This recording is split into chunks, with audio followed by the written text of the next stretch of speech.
अस्सलामुअलैकुम दोस्तों, क्या आपने कभी घोस्ट फ्लाइट के मुतालिक सुना है? अगर नहीं सुना तो आज हम आपको बताते हैं ईस्टर्न एयरलाइन की फ़्लाइट 401 के मुतालिक, जिसको घोस्ट फ्लाइट 401 भी कहा जाता है। आइए शुरू करते हैं आज की वीडियो। दोस्तों, 29 दिसंबर 1972 को ईस्टर्न एयरलाइन की फ़्लाइट 401 163 मुसाफिरों और 13 क्रू मेंबर्स के साथ रात 9:20 पर न्यूयॉर्क के जॉन एफ कैनेडी एयरपोर्ट से फ्लोरिडा के मियामी एयरपोर्ट के लिए उड़ान भरती है। इस जहाज को 55 साल कैप्टन बॉब लोफ्ट उड़ा रहे थे, जो कि तजर्बाकार और बेहतरीन पायलट थे। उनका 29,700 घंटों का जहाज उड़ाने का तजर्बा था। इनके साथ 39 साल स्टॉक स्टिल फ्लाइट ऑफिसर भी थे, जो कि 5,800 घंटों का तजर्बा रखते थे, जबकि फ्लाइट इंजीनियर के प्राइस 51 साल डॉन रिपो अदा कर रहे थे, जिनका 15,700 घंटे का फ्लाइट का तजर्बा था। टेक ऑफ के बाद तमाम पैसेंजर्स अपने सफर को एंजॉय कर रहे थे और क्रू मेंबर्स उनको सर्व कर रहे थे। सब कुछ ठीक चल रहा था और फ्लाइट तकरीबन 2 घंटे की उड़ान मुकम्मल कर चुकी थी और अब वक्त था 11:30 का।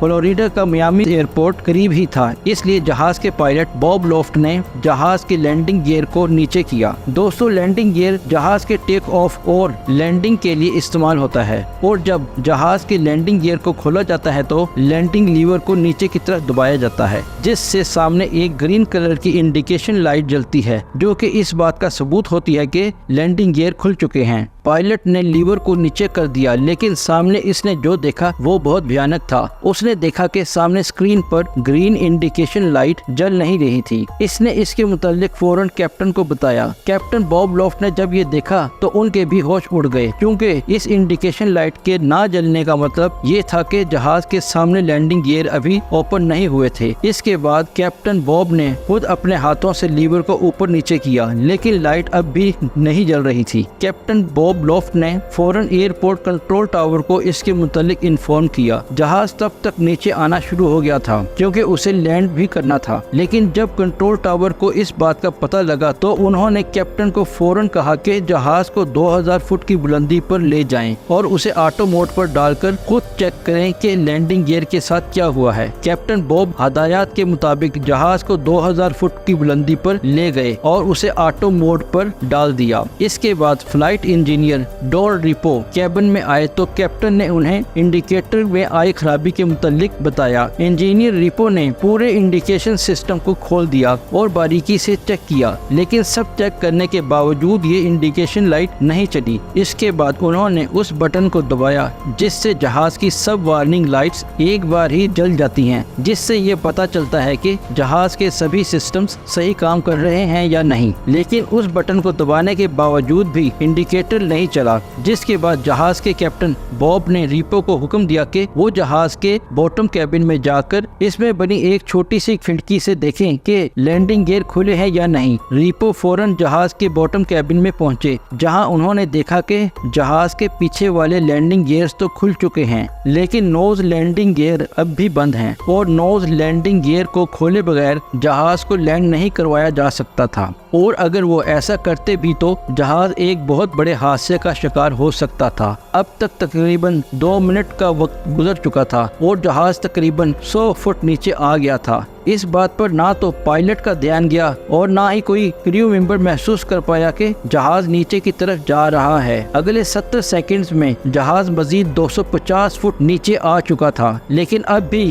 किसी का ध्यान इस तरफ नहीं गया, क्योंकि जहाज ऑटो पायलट मोड पर सेट किया गया था और तमाम अमला गियर का फॉल्ट ढूंढने में मसरूफ था। इसके बाद जहाज के तमाम वार्निंग अलार्म्स एक साथ बजने शुरू हो जाते हैं, जिसके बाद जहाज के पैसेंजर्स में अफरा तफरी फैल जाती है और वो इधर उधर दौड़ने लगते हैं। जहाज हचकोले खाने लगता है और तमाम क्रू मेंबर्स सब लोगों को तसल्लियां देने लगे थे, लेकिन लोगों में बेचैनी और घबराहट बढ़ जाती है। दोस्तों, अगले 50 सेकंड में जहाज 2000 फुट की बजाय 1000 फुट की बुलंदी पर आ गया था। जिसे देखकर कैप्टन को लगा कि ये और नीचे गया तो कहीं टकरा ना जाए, इसलिए वो प्लेन को 180 डिग्री मोड़ने की कोशिश करने लगा। लेकिन ये कोशिश पूरी तरह नाकाम रही और अगले 10 सेकंड से भी कम वक्त में ये प्लेन नीचे गिरकर क्रैश हो गया। प्लेन का मलबा एयरपोर्ट से तकरीबन 30 किलोमीटर दूर जा गिरा। हादसे में 101 लोगों की मौत हो गई, जबकि लकीली 75 लोगों की जान बचा ली गई, जिसमें 67 मुसाफिर थे और 8 क्रू मेंबर्स थे। इसके बाद इस हादसे की इंक्वायरी की गई और इस प्लेन के सही पार्ट्स को दूसरे जहाज़ों के खराब पार्ट्स से रिप्लेस कर दिया गया, जो कि नॉर्मली किया जाता है। दोस्तों, आप ये सोच रहे होंगे कि इसमें भूत तो आया ही नहीं। तो दोस्तों, अभी ये कहानी खत्म नहीं हुई, बल्कि एक तरीके से यहीं से तो शुरू ही है। हुआ कुछ यूं कि इस हादसे के बाद ईस्टर्न एयरलाइन की फ्लाइट ट्राई स्टार 318 भी न्यूयॉर्क से मियामी के लिए उड़ान भरती है, जिसमें 180 मुसाफिर सवार थे। उड़ान भरने के कुछ देर बाद ही जहाज की एयर होस्टेस मैरी अपने कैबिन से उठती है और फूड स्टोर की तरफ जाती है। फूड स्टोर में जाकर जैसे ही मैरी ने खाना गर्म करने के लिए ओवन की तरफ अपना हाथ बढ़ाया तो सामने का मंजर देखकर मैरी की सांसें थम गईं। मैरी चीखना तो चाहती थी, लेकिन इसकी आवाज गले से ही नहीं निकल रही थी। दरअसल मैरी ने ओवन के शीशे में एक भयानक चेहरा देखा था, जिसकी आंखें भी हिल रही थीं। मैरी ने कुछ देर के लिए अपनी आंखें बंद कर ली। कुछ देर बाद जब उसने अपनी आंखें खोली तो सब कुछ नॉर्मल लग रहा था। मैरी ने सोचा कि ये इसका वहम है। ये सोचते सोचते जैसे ही मैरी ने अपना हाथ ओवन की तरफ दोबारा बढ़ाया तो वो भयानक चेहरा दोबारा उसके सामने आ गया। अब की बार इस चेहरे की आंखों की बजाय उसके होंठ हिल रहे थे। ऐसा लग रहा था कि जैसे वो चेहरा कुछ कहना चाहता हो। मैरी अपने आप को संभालते हुए फौरन फ्लाइट इंजीनियर के पास गई और उसे इस भयानक चेहरे के मुतालिक बताया। एक बार तो फ्लाइट इंजीनियर को भी मैरी की बातों पर यकीन नहीं हुआ, मगर जब वो मैरी के साथ फूड स्टोर पहुंचा तो उसके भी होश उड़ गए, क्योंकि वो चेहरा असलियत में शीशे में दिखाई दे रहा था। और अब की बार तो ये चेहरा बोल भी रहा था। वो चेहरा वार्निंग दे रहा था कि इस जहाज में आग लग जाएगी। इतना कहते ही वो चेहरा वहाँ से गायब हो गया। मैरी को कुछ समझ नहीं आ रहा था, लेकिन इंजीनियर ने इस चेहरे को पहचान लिया। जी हाँ, वो चेहरा था फ्लाइट 401 में मारे गए इंजीनियर डॉन डिपो का। जी हाँ, उन्हें वार्निंग देने वाला कोई और नहीं बल्कि डॉन डिपो का भूत ही था। इसके फौरन बाद मैरी और इंजीनियर ने सभी क्रू मेंबर्स और पायलट को ये बात बताई, लेकिन किसी ने भी इनकी इस बात पर यकीन नहीं किया। लेकिन इसके बाद जैसे ही पायलट को प्लेन के इंजन में कुछ गड़बड़ महसूस हुई तो इंजन के सही तौर पर ना काम करने की वजह से प्लेन को वापस न्यूयॉर्क की तरफ मोड़ दिया गया। जहाज ने कामयाब लैंडिंग भी कर ली और बाद में पैसेंजर्स को उतारकर जहाज के इंजन को रिपेयर करने के बाद टेस्ट करने के लिए जहाज को एक बार फिर उड़ाया गया। इस बार जहाज ने जैसे ही उड़ान भरी, जहाज का लेफ्ट साइड का इंजन बम की तरह हवा में ही फट गया। ये हादसा देखकर इंजीनियर और मैरी को डॉन डिपो के वो अल्फाज याद आ रहे थे कि जहाज में आग लगने वाली है। वो दोनों सोच रहे थे कि अगर वो इस जहाज में बैठे होते तो सभी मारे जाते। इस हादसे के बाद ही उस हादसे को घोस्ट फ्लाइट 401 का नाम दिया गया। दोस्तों, कहा जाता है कि फ्लाइट 318 में जो ओवन इस्तेमाल किया गया था वो फ्लाइट 401 के मलबे से ही निकाला गया था। शायद अब आपको इन दोनों जहाजों के दरमियान लिंक समझ आ गया होगा। दोस्तों, ये भूतिया वाकया पहली दफा नहीं हुआ था। ऐसे वाकयात कई दफा रूनमा हुए थे। 1973 में ईस्टर्न एयरलाइन के वाइस प्रेसिडेंट के साथ भी एक चौंका देने वाला वाकया हुआ था,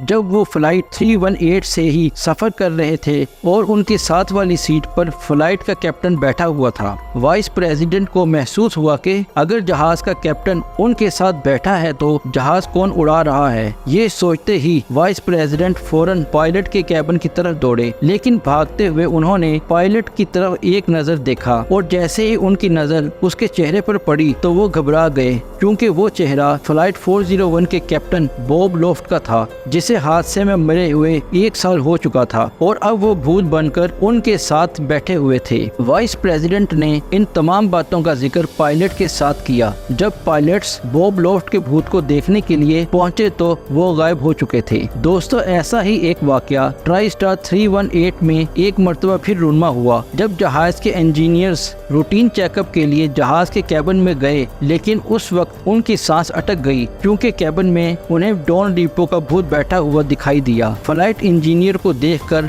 डॉल रीपो का भूत उठा और उनसे बोला कि जहाज में सब कुछ ठीक है। इतना कहने के बाद डॉल रीपो का भूत जहाज के पिछले दरवाजे से कहीं गायब हो गया। दोस्तों, जब ऐसे खौफनाक वाकयात बढ़ने लगे तो कंपनी ने एक इंक्वायरी कमेटी बिठाई, लेकिन जब इंक्वायरी कमेटी के एक मेंबर मियामी से एटलांटा की तरफ जा रहे थे तो उन्हें भी पायलट के कैबिन में डॉल रीपो का भूत काम करते हुए दिखाई दिया। दोस्तों, ईस्टर्न एयरलाइन 401 के क्रैश होने और उसके बाद घोस्ट वाकयात पर जॉन जी फुलर ने द घोस्ट ऑफ फ्लाइट 401 के नाम से एक किताब भी लिखी, जिसमें बताया गया कि फ्लाइट 401 के हादसे के बाद कई जहाज़ों के साथ घोस्ट वाकयात रूनमा हुए, और जिन जिन जहाज़ों में ये वाकयात हुए वो शायद इसलिए हुए कि क्योंकि उन जहाज़ों में फ्लाइट 401 के मलबे से सही पार्ट्स निकालकर उन जहाज़ों में लगाए गए। यही वजह थी कि उन तमाम जहाज़ों में ऐसे घोस्ट वाकयात रूनमा हुए। शायद डॉल रीपो ने मरने के बाद भी अपना फर्ज पूरा किया, वरना फ्लाइट 318 का भी वही हाल होता जो फ्लाइट 401 का हुआ। दोस्तों, आपका इस बारे में क्या ख्याल है, कमेंट्स में ज़रूर बताइए। मज़ीद इन्फॉर्मेटिव वीडियोस देखने के लिए हमारे चैनल को सब्सक्राइब कीजिए। शुक्रिया।